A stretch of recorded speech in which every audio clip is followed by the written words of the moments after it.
Pour peaufiner une présentation, il peut s'avérer judicieux d'intégrer des formes automatiques généralement disponibles dans des logiciels de présentation. Pour illustrer l'intégration de ce type d'objet, nous utilisons la version PowerPoint 2010. Chaque logiciel de présentation offre une panoplie de formes automatiques et la façon de les intégrer peut varier d'un logiciel à l'autre. Dans ce cas-ci, on utilise le volet des diapositives pour repérer rapidement celle sur laquelle on veut travailler, puis on clique dessus pour l'afficher. On clique ensuite sur l'onglet « Insertion » pour repérer le groupe « Illustration ». Lorsqu'on clique sur le bouton « Forme », une liste de formes prédéfinies est proposée. Un classement des formes propose des rectangles, des formes de base comme entre autres des zones de texte, des cercles et des triangles, des flèches, des formes d'équation, des symboles d'organigramme, des étoiles et des bannières, des bulles et des légendes, et des boutons d'action. Pour compléter la diapositive, on peut sélectionner le demi-cadre situé dans les formes de base. Il s'agit ensuite de placer le pointeur à l'endroit souhaité, d'appuyer sur le bouton gauche de la souris pour créer la forme, d'étirer la forme pour l'agrandir au besoin, puis de relâcher le bouton pour insérer la forme à la présentation. Pour déplacer la forme, il faut cliquer dessus pour la sélectionner, maintenir le bouton enfoncé, puis glisser la souris pour déplacer l'objet à l'endroit désiré. Pour modifier l'apparence et les dimensions de l'objet, on clique 2 fois sur la forme correspondante. L'onglet « Outils de dessin, format » s'affiche. Plusieurs groupes sont alors disponibles. Par le groupe « Insérer des formes », on peut ajouter des formes. Ici, on clique sur le rectangle.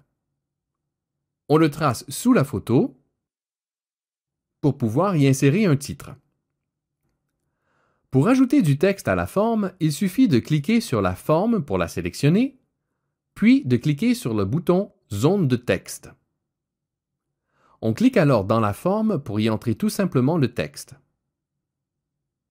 Pour modifier l'apparence du texte, on sélectionne le texte, c'est-à-dire qu'on place le point d'insertion au début du texte, on appuie sur le bouton gauche de la souris, on maintient enfoncé le bouton jusqu'à ce que toute la sélection soit identifiée.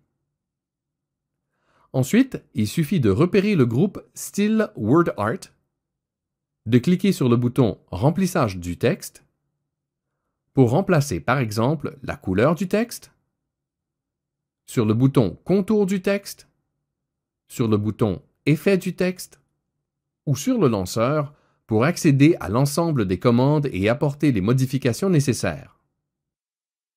Pour modifier l'apparence de la forme automatique, il suffit de repérer le groupe « Style de forme ». Là, on peut cliquer sur le bouton « Remplissage de la forme » pour spécifier la couleur de la forme et s'il y a remplissage ou non, et différentes options comme l'utilisation d'une image pour le remplissage, d'un dégradé ou d'une texture. Par le bouton « Contour de forme », on peut spécifier la couleur, la présence de contours ou non, la présence de tirets, puis l'épaisseur des traits. Par le bouton « Effet sur la forme », on peut choisir l'un ou l'autre des effets disponibles pour l'appliquer à la forme. Pour modifier les dimensions de la forme, il suffit de repérer le groupe « Taille » et d'ajuster la hauteur ou la largeur de la forme. Pour apporter d'autres modifications, on peut également cliquer sur le lanceur du groupe. Notez qu'on peut accéder à la plupart des commandes sans passer par le ruban. Par exemple, on peut placer le pointeur sur la forme automatique, appuyer sur le bouton droit de la souris, puis sélectionner l'une ou l'autre des commandes accessibles comme modifier le texte, taille et position ou format de l'image.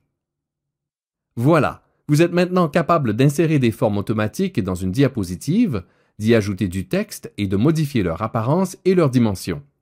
Bonne continuité!